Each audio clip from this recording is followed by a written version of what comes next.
So first of all, right, we have been doing these sparring sessions, I think, live for a long time now. Now, in the past 6 months, I think we are restarting the sparring session after 6 months now. We had been doing Cram sessions before that, and we've been doing live Q&A before that, right? So just to give you an idea on what these sessions are, we do live session Monday, Tuesday, Wednesday, and Thursday. For 4 days a week, we do live sessions. Mondays, we do it for FAR. Tuesdays, we do it for Audit. Wednesdays, we do it for Reg. And Thursdays, we do it for BEC. Now, in these sessions, we do sparring sessions. Now, sparring sessions are topical sessions. We cover a topic in these sessions, topical sessions. We deep dive into a topic, right? Understand the topic conceptually to all the points required. Understand the topic conceptually. And practice MCQs. So for example, the agenda we have for today's session is AICPA Code of Professional Conduct. In the next 1.5 hours, probably we'll discuss, right, all the principles, the rules regarding integrity and objectivity, the rules regarding independence, and all of that in today's session. So we are discussing professional responsibilities as a topic today.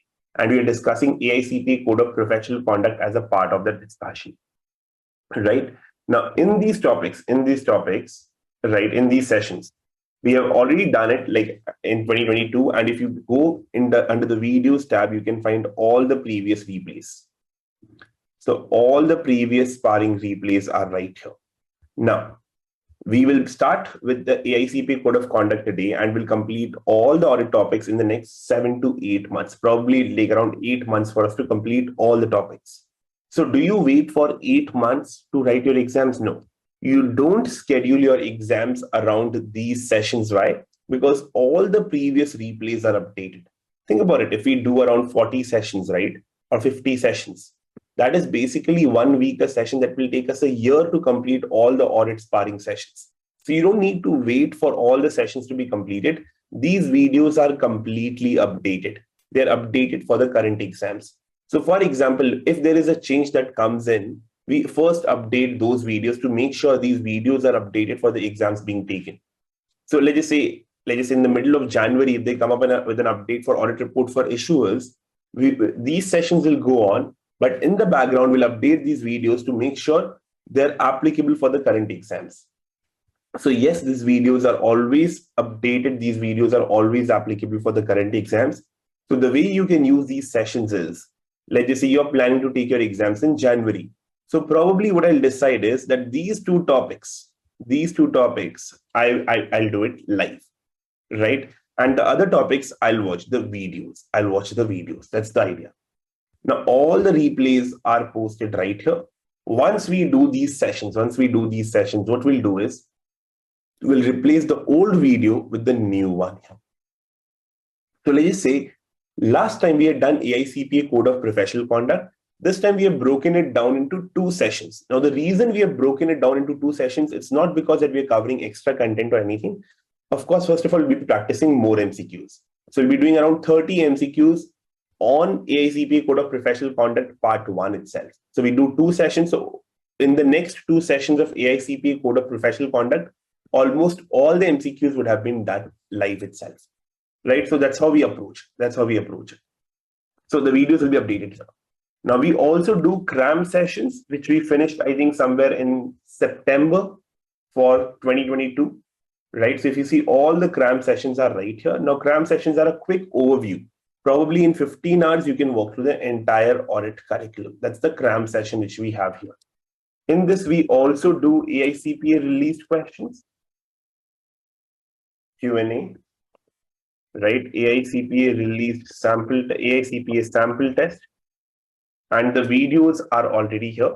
And we sometimes just practice MCQs and SIMs, and those MCQs and SIMs videos are pasted here, are right here. So you could use all of these resources. Now we finished Cram, right? We did sparring sessions in 2021, which we finished in 2022. We did Cram sessions, right? We also did the AICPA, all of this is done. We are restarting. So the videos here are completely applicable.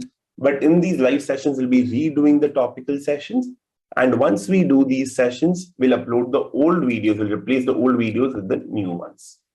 That's what these sessions are about. Yes, these sessions are recorded, and that's why, so even if you miss the live session or if you can't attend all of the session, just come back and check for the topic the next day. It's not something which is in order, but you can check for the topic. So if you're doing AICPA Code of Professional Conduct, it would be within professional responsibilities. We are doing this today. It'll be within professional responsibilities, and the first video would be there. Are we clear with this? Any questions you have before we start with the audit sparring sessions again? Now, we'll start with the audit sparring sessions now. Now, one of the things about audit, right? It's completely theoretical. It's the only theoretical topic, like it's fully theoretical. Let's just say, if you talk about PAR, it's completely number-based. If you talk about reg, it's mostly number-based, but it has got some theory as well. If I talk about BC, again, it's number-based and theory mix. Whereas audit is completely theoretical. Now that presents one challenge, and I want to make sure at the onset of these sessions that I make you aware of that challenge and how to tackle that challenge as well. Now, when you get a number-based MCQ in the exam, right, what happens is you would calculate, arrive at the answer, and then choose the answer from the given number of options given. So let's just say if you have to ask to calculate depreciation, you would calculate depreciation in FAR. Let's just say you arrive at 12,000, you know the answer, now you're selecting the answer. You're selecting the answer. But in audit, what happens is the options are given to you. You will read all the options because it's completely theoretical, and you will choose the correct answer amongst those options. Now try to understand what happens here and how that can create a challenge in the exams and how that can lead you to lose some marks if you're not 100% conceptually clear. Now in FAR, you arrive at the number and then you select the number from the options given. So you already know the answer before you read the options. Where is it? So you're not using the options to come at the answer. So the options given cannot confuse you. Try to think about it. In any number-based topic, number-based question, where you have to basically calculate a number as an answer, right? You calculate your answer and choose your answer or select the answer in the options given. You don't use the options to figure out the answer. So wrong answers or wrong options can't confuse you. That's what happens. But in a theoretical topic question, right? You will choose the option, choose the answer from the options given. So a wrong option can confuse you. Now this problem becomes even more in audit. Why? Because audit is the only topic which is completely theoretical. So a wrong option's tendency to confuse you and make you select a wrong option as the correct answer is higher. Now the only way you tackle it is make sure you're 100% conceptually clear. 100% conceptually clear with the topic which we are discussing. Very, very important. That you know each and every concept related to that. It's not a mechanical understanding. And that's why you would hear so many people who would not clear audit. The reason is they felt prepared. They understood the topic on a surface level, but not conceptually. You need to be able to understand how the audit as a process would work. You should be able to understand that, hey, if you are thrown into the audit office, you will at least know how to navigate the steps. So just a surface level understanding is not enough. You need to be 100% conceptually clear. I'm not sure at what stage of preparation you currently are at individually, but yeah, regardless of what stage you are at, specifically if you're starting, make sure you again take this commitment that when we study audit, it's not just at a mechanical level of understanding. We would try to understand each and every concept related to it. We'll make sure we understand it deeply and only then we'll move forward. That's the number one tip you need to have in audit. Now, the second thing is, right, if you have listened to any of the sparring sessions, right, for the other sections, be it FAR, BC, or Reg, right, I'm not very fussy about what order you go in, right? Let's just say FAR, somebody says, I want to start with governmental accounting. I'm saying, go ahead. If somebody says, I want to start with leases, go ahead. If somebody says, I want to start with income taxes, go ahead, start with the topic. Even with BC, these are separate subjects altogether. You could do cost accounting first and then financial management, then IT, or just change up the order. In Reg as well, you can do business law first, or you can do, let's say, the tax part. Even in business law, let's just say you want to do bankruptcy first, no problem. Audit is one of those topics where you must maintain the order. And this is the order of preparation I want, right? You would go through the topics in this order itself. Because this audit is a process. This entire audit is one connected process, right? Every organization every audit firm who's doing an audit is going through the same cycle. So it's very important that, and all these steps are constructive. The results of steps of internal control testing decide how substantive procedures would be applied. The result of substantive procedures tell you, again, what opinion should be and how the report would look like, right? And again, how do you decide how much controls to do? That is dependent upon engagement, acceptance, and planning. So we need to follow this order of preparation. So in audit, first we discuss professional responsibilities. Now, what is professional responsibilities? This tells you what are the rules and regulations you must comply with as an auditor performing an audit engagement or any other engagement. Then we'll talk about engagement acceptance. That, okay, hey, before you take on an engagement, what are the steps and activities you need to do? Then we talk about audit planning. How do you plan an engagement? Before you perform the engagement, how do you plan it? Then we'll talk about internal controls and internal control testing. You will do the test of internal controls then. After that, once you've done the test of controls, you will do the substantive audit procedures, which include substantive analytical procedures and all these other procedures.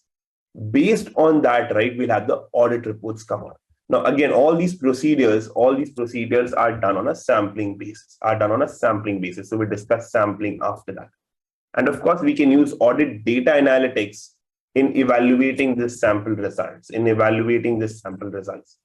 Now, based on that, we form our opinion and give our audit reports. So it's very important we maintain that order. And that's why in audit, right, every time I do a sparring session or a cram session, we always follow the same order of preparation. It doesn't make sense that you start with the reports first and then go on to the other parts. So it's important that you follow this order. This is the order of preparation we would go in. Now, this order also makes sense for the second reason. Now, if you see, internal control and substantive procedures are the most conceptual. These are, again, everything is theoretical, but very conceptual. Your understanding needs to be proper. So this is something which you don't need to memorize as such, but you need to understand it really well to answer the questions, because the questions would be application-based. Whereas these two topics are theoretical, but there's a lot to memorize. So it's always better that anything which you have to memorize, you do it towards the end of your preparation, very close to the exam. And that's how this order makes sense as well. So no matter which resource you use, whenever you study audit, this is how the audit would proceed in any organization. And that's the correct order to study audit as well, so that it makes sense. Because if you study these two topics before studying the other topics, you don't know what substantive procedures you did to arrive at the opinion. You don't know why the report is structured, right? You don't know what reasonable assurance is. You don't know what audit evidence is. So we'll study it in the same order, such that by the time we arrive at the audit reports, we know everything else and how we have arrived at that opinion and at that report. So this is basically the responsibilities which applies to us. We plan the audit, we perform the audit, and then we report on the audit. These are the stages. Are we clear with that? Any questions on this? So the two expectations are set straight right at the beginning of the session itself, specifically for audit. All the questions are theoretical. right? And the challenge with the theoretical question is you pick the answer from the options. You read the options, eliminate 3 and select 1. Now, the wrong options can confuse you and make you select a wrong answer. So therefore, to avoid that, make sure your conceptual clarity is there. You can read the question. And that's why we'll practice a lot of the questions in the class itself so that you can see how we are eliminating, how we read each and every word, right? At the same time, right, we'll follow the order of preparation, which has been given in the sparring sessions, because that's how it logically an audit will proceed in the organization. Now, the topic which we have for today, the first topic is professional responsibilities. We'll understand the professional responsibilities an auditor must comply with. Now, of course, let us say you're a CPA, you are working in an audit firm, right? Now, before you can take on an engagement, there are certain rules, regulations, standards, and codes of conduct which you must comply with. Let's understand what are the different standards which apply to different types of engagement. Now, if you're doing an audit for a non-issuer, right? Of course, that audit, that engagement is conducted as per GAS, generally accepted auditing standards, which is issued by AICPA. But that is the standard based on which you'll perform the audit. So the performance of the audit will be done as per these rules. But as an auditor, you personally must comply with AICPA code of conduct in this engagement of audit of non-issuers. So if you're doing an audit of non-issuers, the audit will be